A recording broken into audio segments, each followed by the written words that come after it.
If your mobile hotspot not connected to other devices, then watch this video till end. Open setting in your mobile phone and click on other wireless connection and click on personal hotspot and click personal hotspot setting. Delete its old name and type here new name. Same it is delete old password and type new password. Click happy band, change it 2.4 GHz to 5 GHz and save your mobile setting and close it. After that, restart your mobile phone. When it restarts, again turn on your personal hotspot and go to your laptop or PC.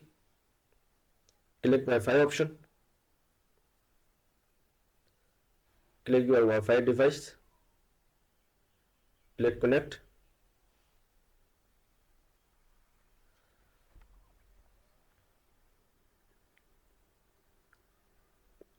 And type here your new password. Click yes.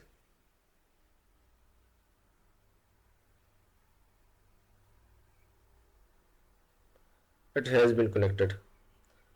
Thank you so much for watching this video.